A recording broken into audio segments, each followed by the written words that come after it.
اعوذ باللہ من الشیطان الرجیم بسم اللہ الرحمن الرحیم۔ تمام دوستوں کو میری طرف سے السلام علیکم۔ دوستوں، جیسا کہ آپ جانتے ہیں 2024 ایگزام 9th کلاس کے آج کل بڑے زور و شور سے ہو رہے ہیں۔ ہمارا آج کا جو گیسٹ پیپر ہے، موسٹ امپورٹنٹ سوالات جو پیپر میں آنے کے چانسز ہیں، ہم نے آج آپ کے سامنے وہ پیش کرنے ہیں۔ تو دیکھیں، یہ آرٹس سیکشن ہو چاہے سائنس سیکشن ہو، دونوں کا پیپر ایک ہی ہوتا ہے۔ 75 نمبر کے کل پیپر ہیں، کل کیا نام لیتے ہیں نمبر ہے اس کے، ٹھیک ہے۔ تو بیٹا سب سے پہلے ہم آپ کو شارٹ سوال بتائیں گے جو پیپر میں 10 نمبر کے آ رہے ہیں، ٹھیک ہے جی۔ آئیں اب ہم یہاں سے سٹارٹ کرتے ہیں۔ پہلا سوال یہ ہے، ہجرت نبوی سے کیا مراد ہے؟ یاد رکھیں، ہجرت کا مطلب ہوتا ہے ایک جگہ سے دوسری جگہ چلے جانا، اور ہجرت نبوی کا مطلب یہ ہے کہ اللہ تعالیٰ کے حکم سے آپ سرکار کا ایک جگہ سے دوسری جگہ تشریف لے جانا۔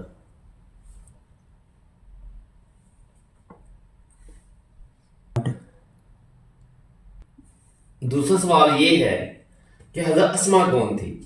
آپ جانتے ہیں یہ حضرت ابو بکر صدیق کی رضی اللہ تعالیٰ عنہ کی بیٹی تھی، جن کو حضرت اسما کہتے ہیں۔ تیسرا سوال یہ ہے، سراقہ بن جشم کیسے طائب ہوا؟ جب قریش مکہ والوں نے آپ سرکار صلی اللہ علیہ وسلم اور حضرت ابو بکر صدیق کو پکڑنے کے لیے بھاری انعام دیا، تو سراقہ بن جشم نے آپ سرکار کو دیکھا اور لالچ میں آ کر ان کے پیچھے گھوڑا دہرایا۔ جب انہوں نے گھوڑا آپ سرکار کے پیچھے دہرایا، ان کے گھوڑے کے جو پاؤں ہیں وہ زمین کے اندر دس گئے، جس وجہ سے یہ طائب ہوا اور اس نے کیا نام لیتے ہیں اپنا سلام قبول کر لیا، ٹھیک ہے جی۔ اگلا سوال یہ ہے، سوال نمبر ہے 4 ہے، مولانا شبلی نعمانی کی 2 تصانیف کے نام۔ نمبر 1 المامون اور نمبر 2 ہے الفروق، ٹھیک ہے جی۔ یہ 2 آپ یاد رکھیں گے، المامون اور الفروق۔ مولانا شبلی نعمانی کب اور کہاں پیدا ہوئے؟ یاد رکھیں، مولانا شبلی نعمانی ضلع اعظم گڑھ میں قصبہ بندول بھارت میں یہ 1857 کو پیدا ہوئے تھے۔ سوال نمبر 6 ہے، دوستوں کو دیکھ کر مرزا کی حالت کیسی ہوتی تھی؟ دوستوں کو دیکھ کر مرزا غالب باغ ہو جاتے، بہت خوش ہوتے تھے، ٹھیک ہے جی۔ مرزا غالب کی خاص خوبی کیا تھی؟ مرزا غالب کی خاص خوبی یہ تھی، ان کو جہاں سے بھی یعنی کہ خط بھی آتے تو یہ کبھی پریشان نہیں ہوتے، خوش مزاج رہتے تھے، کسی کا برا نہیں تھے کرتے، اچھے طریقے سے پیش آتے تھے۔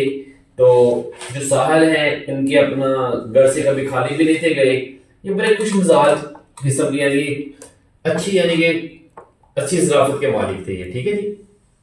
مرزا غالب کے مصنف کا کیا نام ہے؟ الطاف حسین حالی۔ سوال نمبر 9 ہے، مرزا غالب کا دوستوں کے ساتھ کیسا سلوک تھا؟ مرزا غالب دوستوں کے ساتھ بہت اچھا سلوک کرتے تھے، انہیں دیکھ کر باغ بھی ہو جایا کرتے تھے، ان کے ساتھ اچھا ٹائم ایکسپینڈ کرتے تھے۔ سالوں کے ساتھ مرزا کا سلوک کیا تھا؟ یاد رکھیں، مرزا غالب کی جو آمدنی تھی، جو تنخواہ تھی، بہت کم تھی۔ جو مانگنے والے آتے تھے کبھی بھی انہوں نے کسی کو خالی ہاتھ واپس نہیں تھا بھیجا، بہت یعنی خوش مزاج اور اللہ انسان تھے یہ، ٹھیک ہے، آپ یاد رکھیں گے۔ اب اس کے بعد ہے سوال نمبر 11، دلی کبھی بیکار چھوڑنے کا کیا مطلب ہے؟ دلی کبھی بیکار چھوڑنے کا مطلب یہ ہے، انسان اپنی فکر و ذہانت اور عقل کو کام میں نہ لائے اور زندگی میں انفرادی اور اجتماعی حیثیت سے کوئی عملی تعمیری کام سے انجام نہ دے۔